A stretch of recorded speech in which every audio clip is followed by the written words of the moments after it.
No, 4 interceptions today from Jameis Winston. I said on the podcast, I was afraid that he would have that Superman complex today, but you know what? I really don't think he did. No. I don't think he had He just the played Superman. like shit. He just played like total garbage. You're not wrong.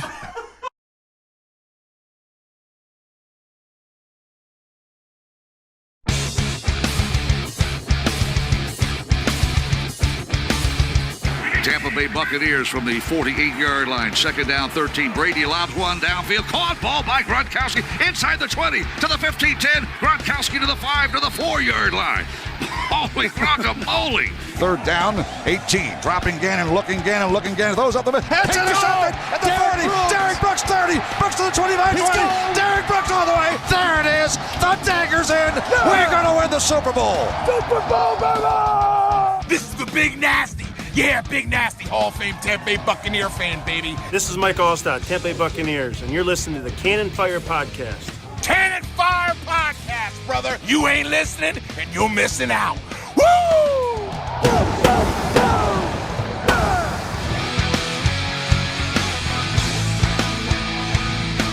Welcome back, ladies and gentlemen, to a brand new edition of the Cannon Fire Podcast, live on YouTube today for episode 193.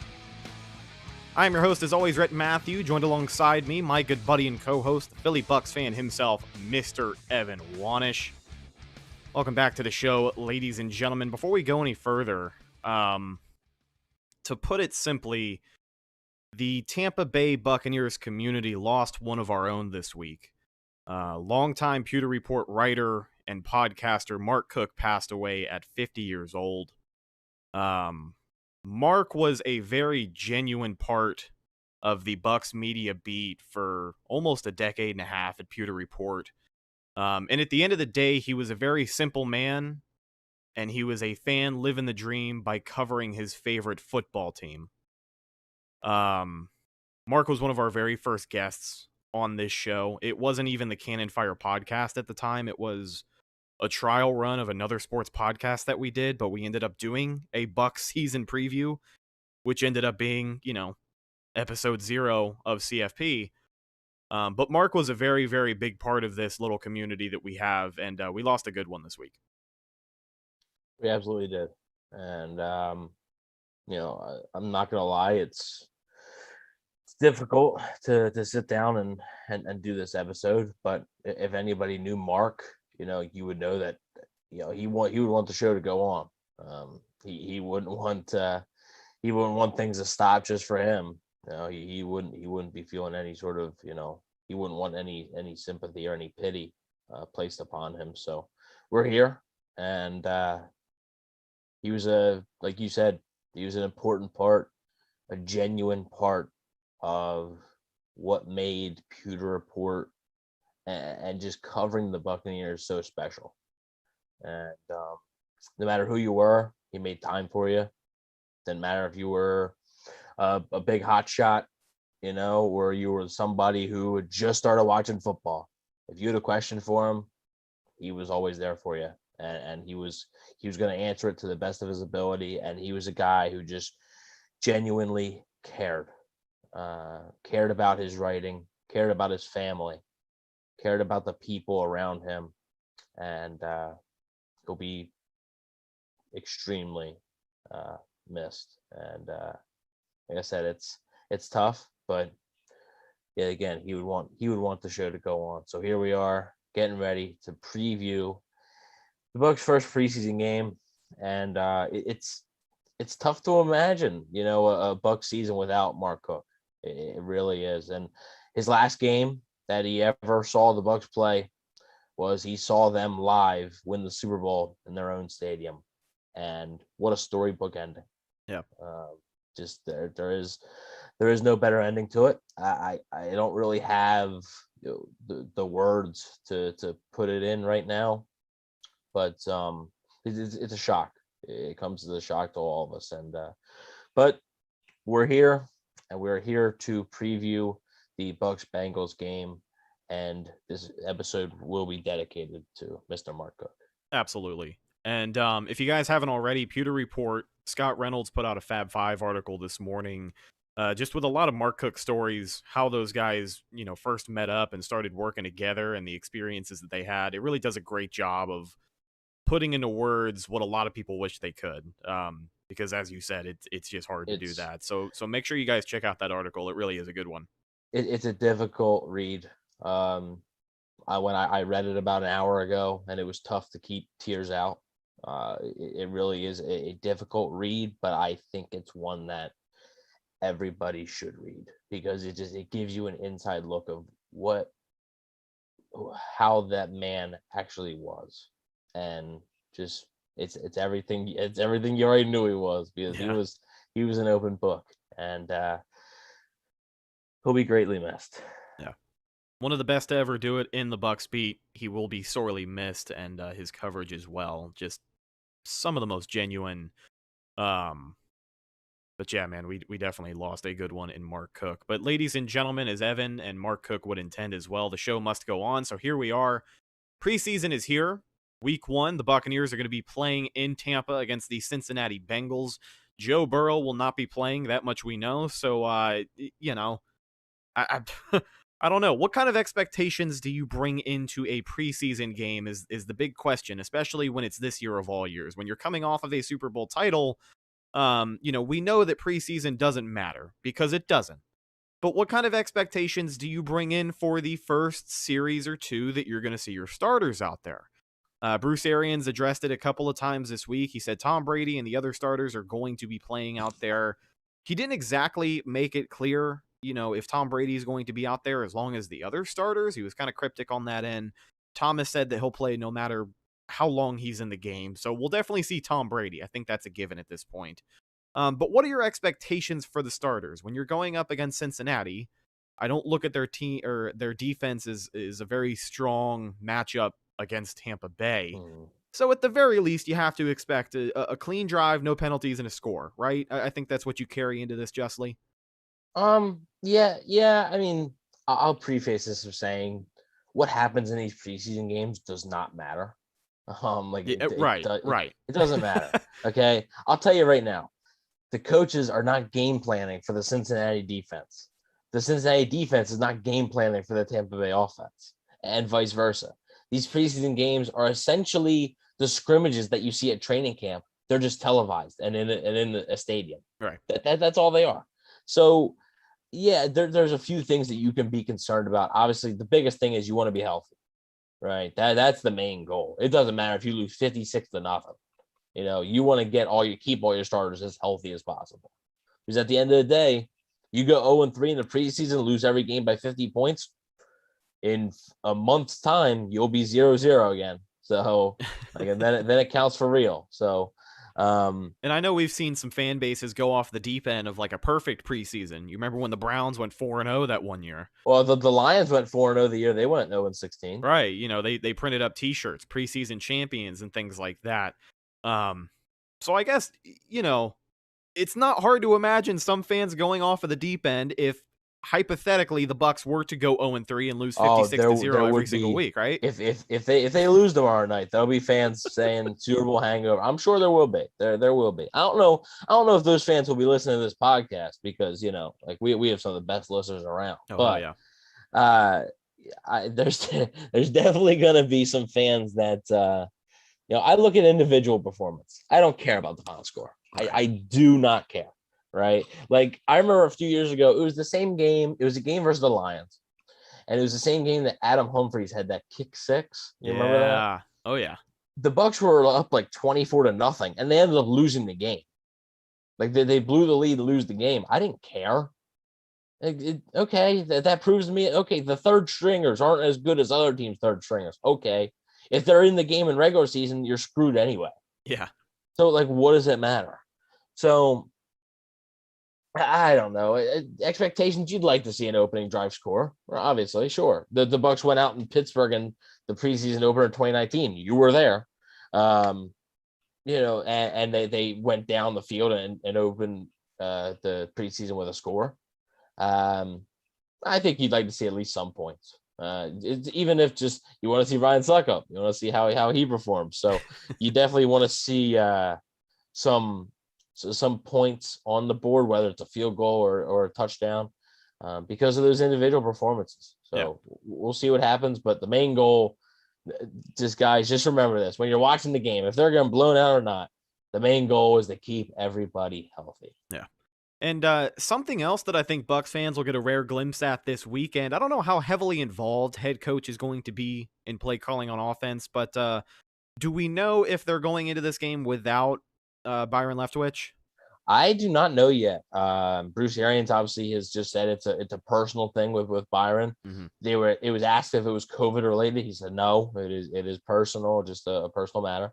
I do not know yet if there's been no word. I don't believe that the Bucs don't have practice today, so there's no word on whether Byron Leftwich will be available.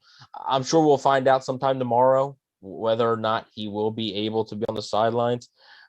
So we'll see what happens. Hope everything is okay. Yeah. On the personal side of things, obviously that comes well before football.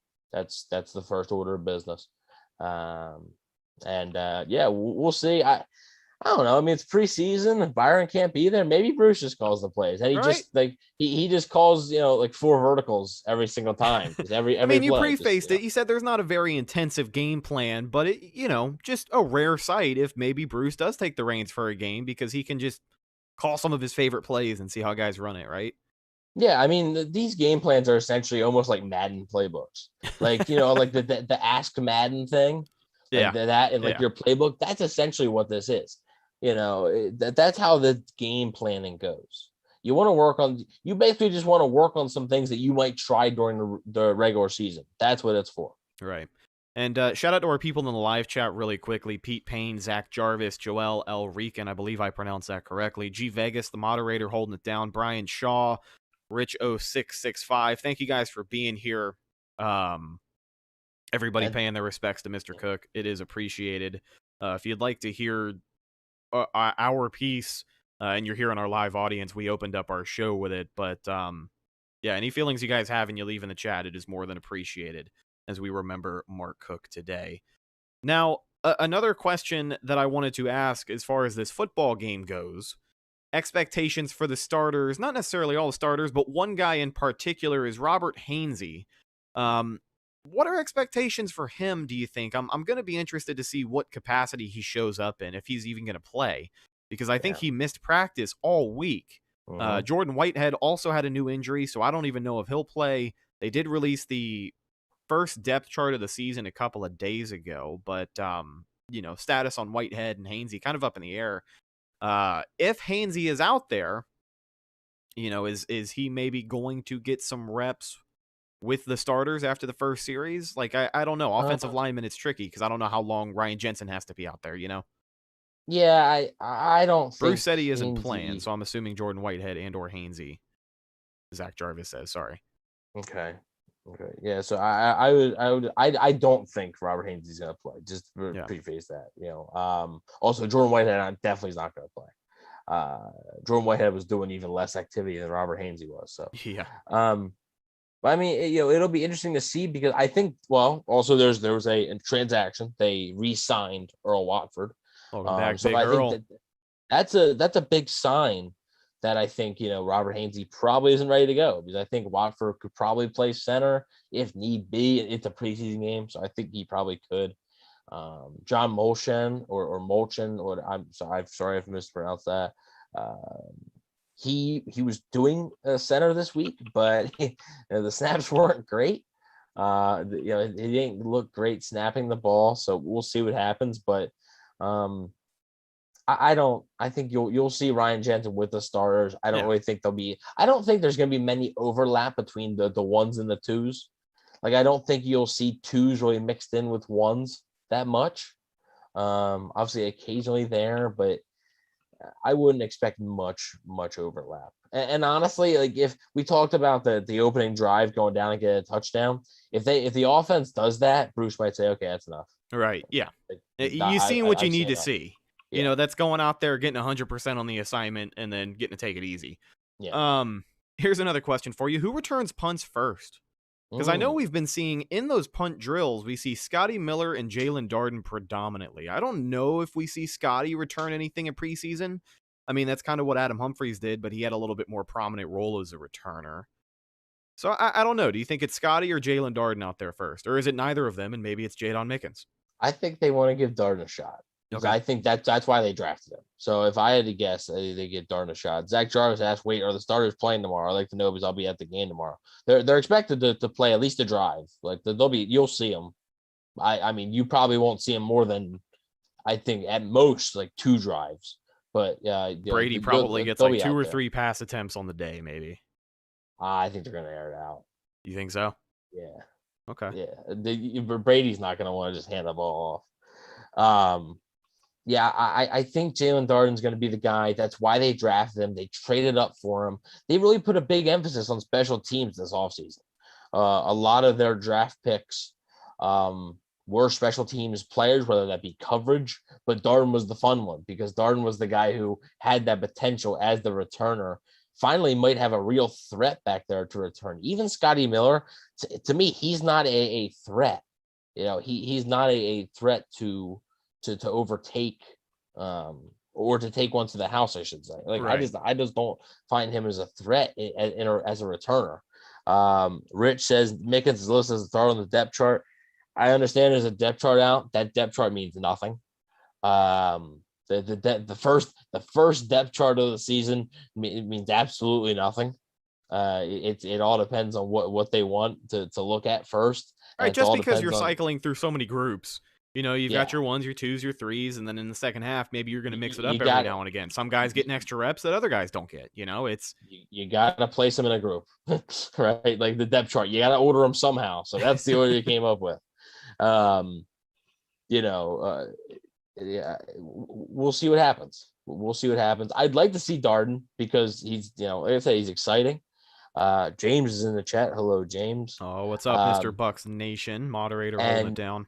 And unfortunately he's here, but that's why I'm obligated to say that every time now. So and I think you will see Darden return some punts / kicks. I think you might see Mickens in there as well, just because he has experience doing it. Right. But I think they really want to get a look at what they have with Darden, just in case, let's say Darden goes out there a receiver and he doesn't really do that well. Now you got to find another role for him. Yeah. Right. So that could be the role. Real quick. This could be actually a really good segue into our next topic. For sure.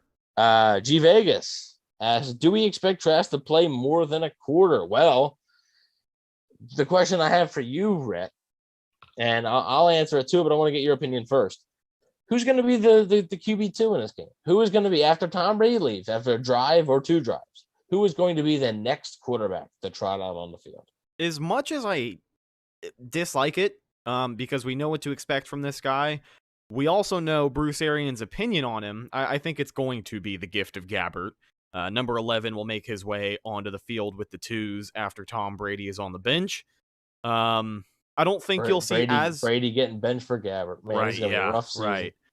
It happened last year. You remember Gabbert came in, threw a touchdown. It threw 2 touchdowns, but he threw a touchdown on his first pass. So Brady was doing so bad in Detroit, they had to sit him. Yeah, right. No, I think you're going to see more Kyle Trask than Blaine Gabbert, but I think Gabbert's going to be your QB2. Yeah. I think he'll come out, play a couple of series, and then once they really start to go down the depth chart and, the odd guys are getting reps, you're going to see Kyle Trask probably carry the third and a little bit of the fourth quarter. Now, the question is... Ryan Griffin's going to finish it up. Right, Ryan Griffin's your closer, right? Yeah. Yeah. I'm very interested to see Kyle Trask, and I wanted to talk to you about your expectations for him, because I will tell you that one of the things that I have noticed at camp, and one of the things that you've been talking about since before he was even drafted, is the velocity on his passes. Something about it just doesn't, every now and again when he dumps it out to the flat, it's a good looking pass. He does have a cannon when he wants to. It's not that he can't throw the ball 50, 60 yards. It's the consistency thing. It's just right. Every single release doesn't look like it's got that much mustard on it. Mm-hmm. And I'm interested to see if that cost him any passes this Saturday, or if that's even an issue. I'm just curious to see where he's at with running this offense, even if it's with second and third stringers. Yeah. If he throws an out route and it's a lollipop, it's being taken to the house. Yeah. These NFL corners are too quick. Karijmit Didali, Dwal. Sorry, I know I butchered that. I'm very sorry. But they asked, what time is the game? And we actually didn't even mention this. The game is supposed to be at 7:30 Eastern time kickoff. I can't believe we forgot to even mention the time. Apparently it's unlikely that the time is going to be moved up. I know there's supposed to be a storm coming. I hope tropical depression Fred, potentially Hurricane Fred. I hope everybody stays safe and okay. But for the game, it's supposed to be okay. Might be a little wet, but I don't know how bad. As far as the heavy stuff, the heavy winds and everything like that would shut the game down or have to postpone it or push it up. It should be okay. Yeah. And it is not being aired on any national, not NFL Network, not ESPN. So only local to Tampa, or I believe if you have NFL Game Pass, you can also watch it on there. Fox 13, baby. I believe WTVT are the call letters, if I remember correctly. On commentary is going to be Fox Sports' Chris Myers, a very good friend of the show, who's actually going to be breaking this game down with us on Monday. He's going to be a special guest. We're hoping to get things short away with him, and then we'll be recording with him after this game to get his thoughts. But Chris Myers and Rondé Barber are going to be back in the booth. Have not heard those guys together since preseason of 2019. So if you don't have any reasons to watch this game, make sure that is the reason. James said, every time Evan comes to Florida, it gives me tropical depression. It probably gives most people tropical depression.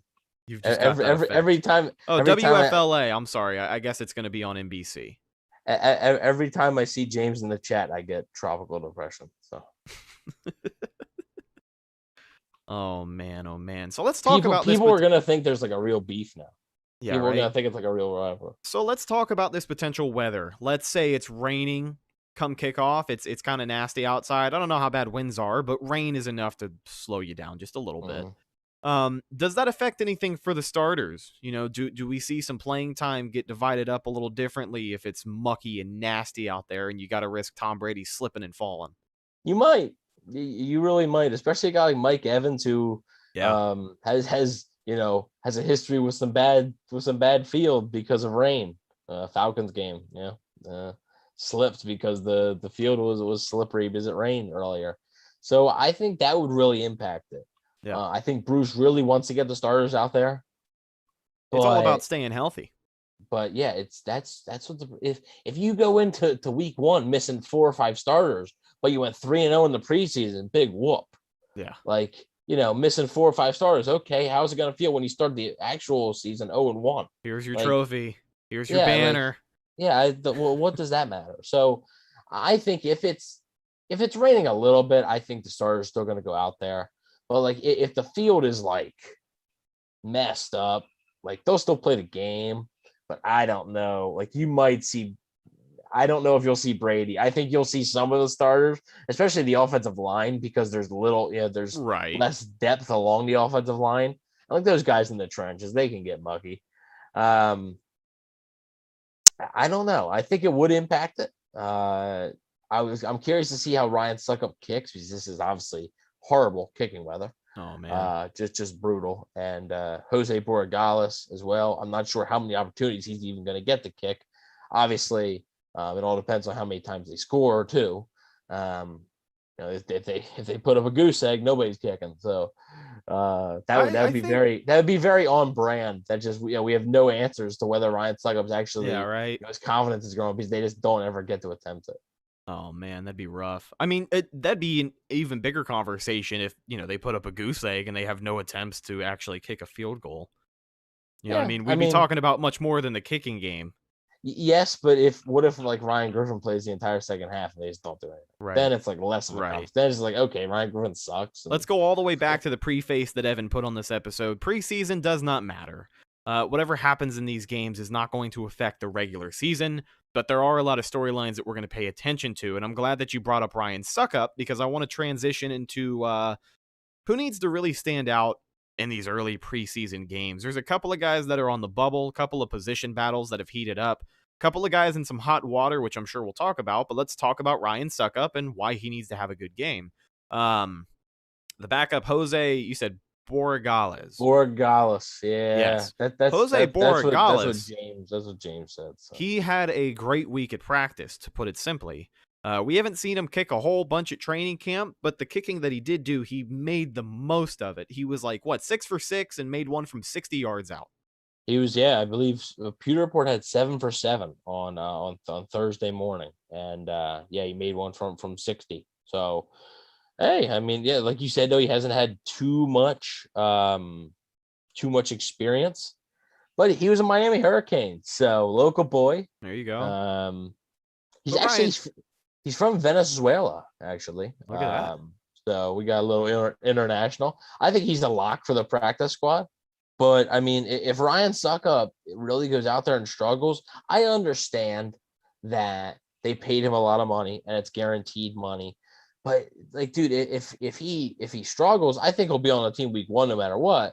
But, like, how much leeway does he get? You know, how much of a leash does Ryan Suckup get before they give Borregales a look? Right, because he is the veteran, and that's why he's getting those reps at training camp. And you know what? He's earned the benefit of the doubt too. Why we're not too concerned about Ryan Suckup. Some people are, because of the kill kick thing. I get it, but we're not too concerned because Ryan Suckup has earned the benefit of the doubt right now. But I do think he is on the list of guys who need to have a big preseason.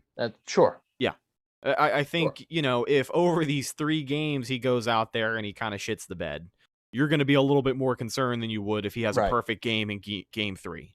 If it's raining and he misses one tomorrow night, I'm not going to be too upset. If it's a 50-yarder and it's raining and it's windy, it is what it is. But he's the veteran and he has to prove that he can bounce back before the start of the season for me to feel 100% okay. Just make the ones that are under 50. For sure. Yeah. Just anyone over 50, whatever, man. Like, whatever. But make the ones that are under 50. Anything under 50. And anything under 45 should pretty much be in. Yeah. In the NFL, if you want to be a winning football team, anything 45 and under should be in. Yeah. I think that's a safe bet. So it'll be interesting to see that position battle. Let's talk about somebody else, the tight end room. Tanner Hudson, as we talked about on our last episode, is in a little bit of some hot water. Just because Bruce Arians called him out, as he does players every now and again. He said Tanner Hudson is a guy who has regressed as a blocker. He can make all the catches, which if you watched our training camp vlog this week, you can see that Tanner Hudson made some damn good catches. It's just his ability as a blocker, which is going to be under the spotlight against Cincinnati. Cody McElroy kind of in that conversation at tight end 4 as well. There's a couple of other players floating around, but those two seem to be having the best camp so far. So for T. Hud, what does it mean for him to have a big game? He's got to have. I don't even know. He's playing for his job. Yeah, I mean, pretty much. This is the preseason where I think he's got to be rooting for Ryan Griffin to come in and play the most, because nobody else seems to have a connection with him like Ryan Griffin does. He's got to have a monster preseason. I think. I really think he's facing an uphill battle to make this roster. I think with comments like that, man, to me, if the Bucs decide to carry 4 tight ends, to me, it is clearly going to be Cody McElroy right now. With a comment like Bruce made about Tanner Hudson being that open and that candid about it, I don't know, man. That means he's not. And when you use the word regress, get worse. Well, when he's begging him to block somebody, which is the impression he definitely gave by his quote, block somebody, anybody. That is. So he's saying he's not doing any of nothing. He's not doing anything right, basically. Yeah, that is the last thing that you want to hear if you're a tight end in the NFL is your coach asking you to go out there. If you're any player. Well, yeah, that too. I guess if you're any player that's the subject of a press conference like that, it's not a great day. If you're not Tom Brady or Mike Evans and your spot isn't already locked, John Ledyard actually had interesting. So he put out his 53-man roster prediction before the preseason. And he actually had the Bucs only carrying 3 tight ends. As he just said, look, Tanner Hudson hasn't been good enough, and Cody McElroy is really raw, and there's just nobody else. So he had the Bucs carrying 7 wide receivers and 3 tight ends. The 7 wide receivers being obviously the top 4, plus Jalen Darden, Tyler Johnson, and Jaden Mickens. So, we'll see what happens, but at this point, man, it wouldn't surprise me if the Bucs carry 3 tight ends. I don't know if it's likely, but it wouldn't surprise me either. I think they would like to have that 4th guy be a blocking type guy, but they used Joe Haig last year as an extra, basically an extra blocker in that set. So maybe they do something similar with a Josh Wells or a guy like Nick Leverett. Maybe they do something similar like that with one of those guys. Yeah. So taking a look at the rest of this game, some other topics we want to talk about. Let me see here. This weather, brother. I keep thinking about it. Mr. Bucs Nation brought it up in the chat. Never forget when Sergio Bailey left a preseason game injured. Nobody else remembers when Sergio Bailey. Well, that's the thing, is that's a little trivia name for you. Sergio Bailey. We'll see how many people in the chat know that one. But I remember he left a preseason game. Only that nerd would remember that. I don't know why you got to discredit the work that James puts in, man. Who else is going to be in our chat telling us about Sergio Bailey? Huh? I don't need to. Exactly. That's the whole point. Who else is going to be in the chat talking about Sergio Bailey? Sergio Bailey isn't even talking about Sergio Bailey anymore. Oh, man. Come on. We came up with some good expressions for training camp. One of my favorite, we've been out there and we're talking about the Kenny Bell effect, because you remember we talked about it, how guys can look great in shorts at camp and then you put the pads on and they look terrible. You remember how good Kenny Bell looked in shorts? Kenny Bell effect. Yeah. Kenny Bell's another trivia name that not everybody's going to know. The Kenny Bell effect, that was branded specifically for this show, man. That was big brain James, small brain Evan. Yeah, James, you got a big head. So let me talk to you about this. We're not going to go through and do a whole 53-man roster prediction. Maybe we'll get to that eventually as the season comes around. But 3 tight ends with with OJ Howard, who has a history of not making it through a season, with Rob Gronkowski, who has his own injury history. I know he had a great year last year, was able to stay healthy, and these coaches know a thing or two about load management, but he is still Rob Gronkowski, who has injury history. And Cam Brate, who is Cam Brate. He's a great guy, but he's definitely not the best blocker in that tight end room. I don't know if they carry 3 tight ends, man. I think that's why I think it's 4. I think Jadon Mickens might be the odd man out. I wanted to get your take on that as well. You brought up him in the receiver room. I think Jadon Mickens might be on his way out. Yeah, I think he could be. It's a shame because I everything I've read and heard, it seems like he's having a pretty good camp. Like, he's having a genuinely good camp. But there's also, some off-field stuff, which I'm not 100% sure if that's been resolved yet. I don't know. But, I mean, the guy has been having a good camp. And I know James will be crushed if Jadon Mickens is cut. Because remember when we had to tell him that Mickens was cut on FaceTime? You remember that? Oh, yeah. He didn't know, and we told him that he was cut. Oh, man. That ruined his day. Oh, my God. His reaction, I wish I would have screen recorded it. It was because so guys, he didn't know. Me and Rhett did. But he didn't know that Jadon Mickens got cut. And it was last year. And man, when we told him, he freaked out. It was hysterical. Mickens makes a team, they keep 7, they'll cut Tanner before Mickens. I think they would cut Tanner before Mickens too. That doesn't mean they wouldn't cut Cody McElroy before Mickens. Or I should say would, because Cody McElroy is the blocker. That 4th tight end needs to be a blocking tight end. What happens, just like Rhett said, OJ goes down with an injury, Gronk goes down with an injury, and you're left with Cameron Brate, and they got to call somebody else from the practice squad. Like, I understand that Hudson can be on the practice squad. I get it. Like, he's probably going to be on the practice squad. But that doesn't mean he's going to make the 53. Pete Payne says, what's going on with Fournette? Has he had that bad a camp? No, he hasn't had a bad camp. I don't think he's had a good camp. I don't think he's had a good camp. I don't think he's necessarily been, groundbreaking, but I'm not too worried about Leonard Fournette having a not great camp. I don't know. What I'm trying to say is that he hasn't been terrible at camp. He hasn't been awesome at camp, but I'm not too worried about it because he's one of those guys where if I don't hear his name come up at all, I'm not too worried. Like, there's really not anybody putting out anything saying that he's having a bad camp or the opposite. Every camp that we've been out there and looking at him, he's been about as good as he can be. He catches passes from Brady out of the backfield when they do the receiver tree drills. So, I mean, I don't know. I'm not too worried about it. He has had a couple of drops that I've noticed. So has Ronald Jones, but that's why you have Gio Bernard. So I'm not really worried about Rojo or Lenny and how they're doing in camp. Just because on certain days, like when you're not padded, there's really only so much the running backs can do. And we know that these guys have had issues with drops. So it's like I'm not too shocked by hearing that they don't catch every pass.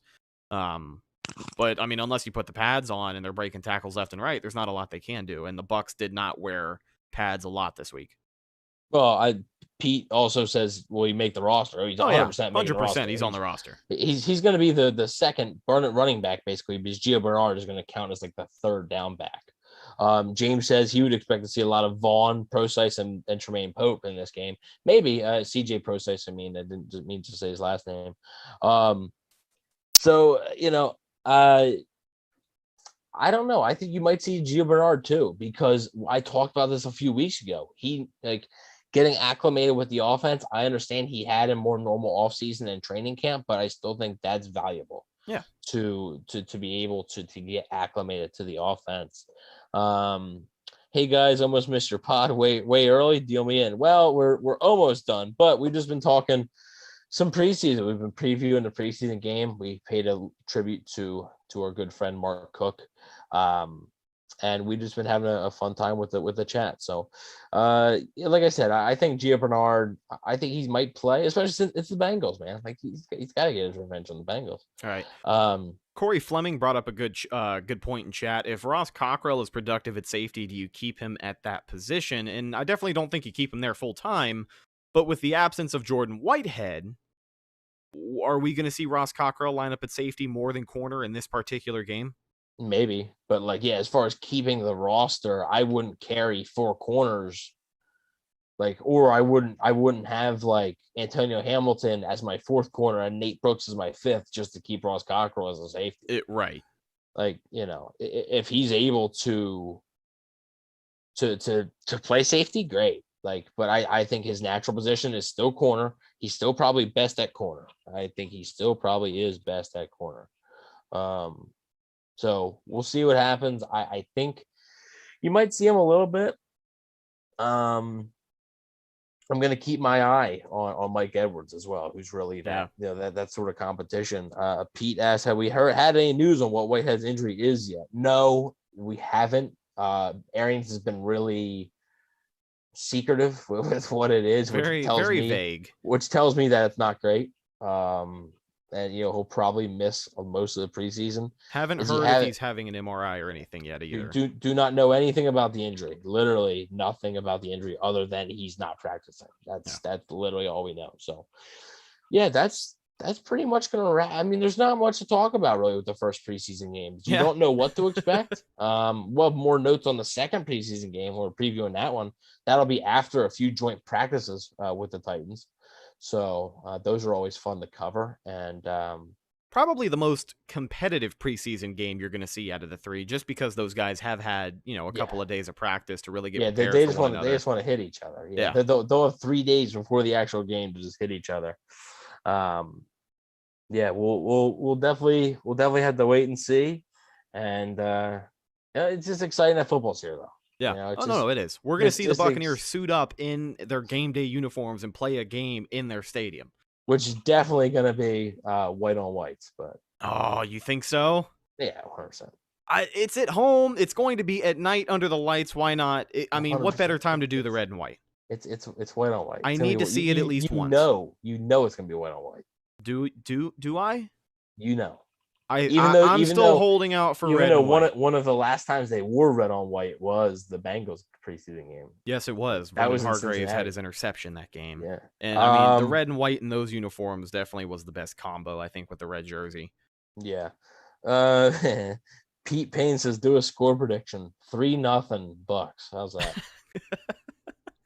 We're throwing score predictions out there, then I have got a particularly high-scoring preseason game.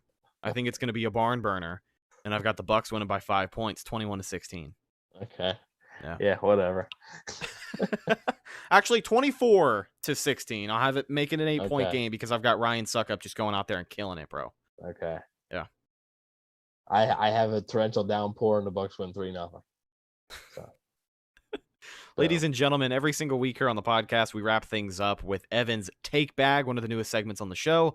And today we have a very special edition of it. Evan Wanish, the floor is yours, my friend. Yeah, so this week's Take Bag will not really be a take bag. I'm using this time to share a story and to tell you guys a story, just so you guys that didn't know him sort of get an idea of what type of man Mark Cook was. So back in 2018, the summer of 2018, I was privileged enough to be a guest of Pewter Report and receive a credential with them for a few days in training camp. Obviously, you guys that listen to this podcast know I am from Pennsylvania, so I don't know the ins and outs of the Bucs facility or where to go, what to do. I was younger back then. I'm in a much more uncomfortable situation of me just not knowing. It was my first time doing any sort of credentialed thing. And I was a big help with that was Trevor Sikkema. He really helped me out. But one of the other people who just made me feel like I was home was Mark Cook.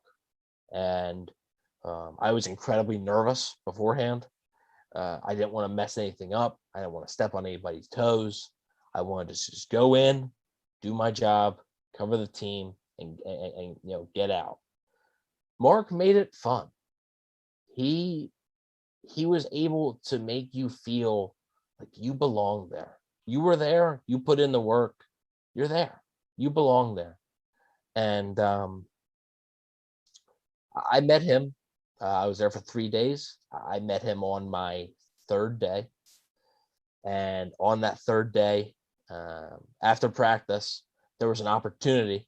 The Pewter Report does, well, they didn't do it this year because of the COVID restrictions and stuff. And last year there basically wasn't a training camp. But every training camp, Pewter Report would do something called the Pewter Report Training Camp Diary.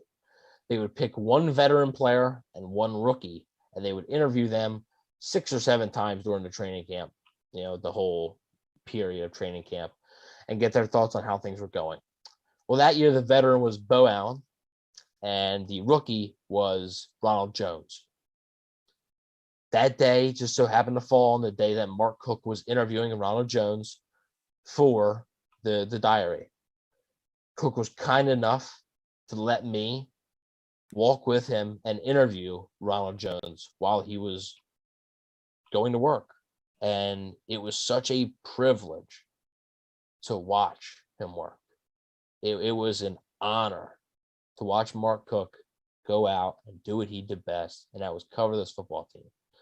So we walked from the indoor facility with Ronald Jones. We walked from the indoor facility. He was on one side of Ronald Jones. I was on the other. We both had our recorders with us. I still actually have the recording. Send it to me. We'll upload it. Okay. So we walked back to One Buck. And afterwards, Ronald Jones went inside. Media wasn't allowed inside the locker room. So me and Mark were just chilling out there. He walked up to Donovan Smith, let Donovan Smith know that, hey, his son's football team had a player, I believe, with a disability, and they were going to be bringing that player in. Could he just say hi to him? Sure. I believe he talked to a few other players about it. Then Mark went over and he introduced me to Ryan Griffin, who is just a fantastic human being. He's so nice, stand-up guy. And just he explained to Ryan Griffin who I was, where I was from, and just getting to talking to Mark was so special because you could tell he cared. It didn't matter who you were. I was there for 3 days. We had talked beforehand. Obviously, he was a guest on this show, but like he didn't really, he didn't know me too well, but he made it seem like he knew you for years. As soon as you made eye contact with him, it was like he had known you for years. You guys were lifelong pals. And so we go back to the media room, and the media room is it's like cubicles in the media room, basically. There's one big table in the middle, but then there's cubicles around those tables. So I'm sitting in my cubicle, not really having much to do. I completed all the stuff I needed to do for the practice that day. And he calls me over. He said, "Hey, Evan, come here for a second." I say, "Yeah, what's up, man?"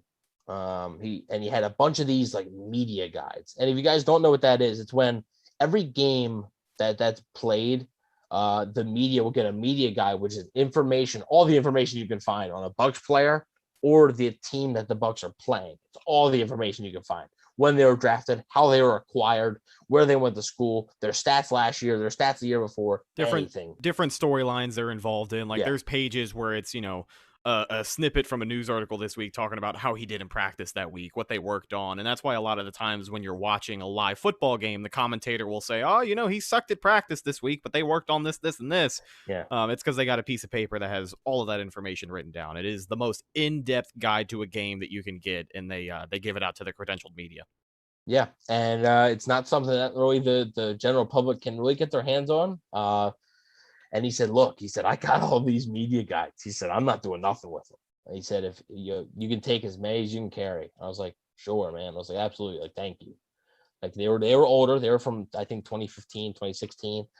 He also gave me the official NFL rule book of 2016, which I thought was pretty neat. But he didn't expect nothing in return. He said, "Hey, like, do you want these?" He said, "I know, that you're going to be going away. You're going to be going soon. And do you want these?" And that's how he was, man. That's just, it's tough for me to put into words just how special he was. And we were talking before the show, just how funny he was. And you could tell you in person, man, just a funny, genuine human being who loved what he did, loved the people he was around, and just wanted to do this. He's been a Bucs fan. He was a true Bucs fan. He was there in the 70s, man. I know, there's a lot of people who cover their teams that weren't actually fans of their teams, and the Bucs have plenty of those, right? But Mark was there. He's a Florida guy, and you can tell. You can genuinely tell that he was a Florida guy. I was a 17-year-old kid that was going into a professional football organization with a media credential where I had responsibilities, and he made me feel like I belonged there. He made me feel like it was something I had earned and something that was truly special to me, and it was. Just it's still just so shocking that I even have to share this story with you in this light. And I remember me and Rhett were just talking before the show a few weeks ago. Somebody suggested to get Mark Cook on, and we were like, yeah, and we had talked about it. We hadn't talked about it with him yet, but we were going to have him on at some point in the near future. And it's incredibly sad that won't happen, but I know that he's up there in heaven, with his mother, who he loved dearly. We talked about his family. He would always, just like you said, right? He always said, call your mom good night or something. Yeah. He would always say something like that because his mom passed away a few years ago. And I know he's up there with Coach Bobby Bowden, right? He just passed away. I know he's probably talking his ear off about some Knowles because Right. he was a Florida State guy at heart. So that's pretty much my story. Just he looked at a 17-year-old kid and didn't look down on me. Didn't make me feel like I didn't belong there. He treated me like one of his own, and that's exactly how he treated everybody. Yeah. So thank you, Mark Cook. Thank you for all that you did. For me personally, for everybody who read the hook, or watched What's Cooking, or would listen to the Pewter Report podcast, or would to read the PR mailbag. You truly were special, one of a kind, and you will be missed dearly. Thank you. My condolences to his son Douglas, his girlfriend Daisy Charlotte, and his ex-wife. Her name is slipping me right now. I apologize, but it's incredibly sad, and we lost a great man. We lost a great man yesterday. Yeah. It's a beautiful story, buddy. I'm glad you're able to tell it, and we appreciate you that much more. Our deepest condolences go out to, as you said, his son Douglas, his wife Daisy, his girlfriend Daisy, and anybody else in the Mark family who is hurting right now. We need to make sure we let those people grieve in peace, as we say our piece. But thank you to Mark Cook for just being such a big part of this community. And thank you to everybody else in the live chat who has said their piece about Mark Cook. Everybody who's been here today for this show, that is the show. So we're going to go ahead and wrap things up now.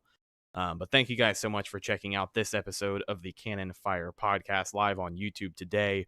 Our buddies Adam and Pete from Bucs UK hanging out with us. G Vegas said it was a great story, Evan. Emily for checking in as well. Dustin, Bucs Time 12. Anybody else that we may have missed, we truly do appreciate you guys. Buccaneers football is back, though, and we very much have that to look forward to. Here's to a great season as the preseason gets kicked off in a little over 24 hours.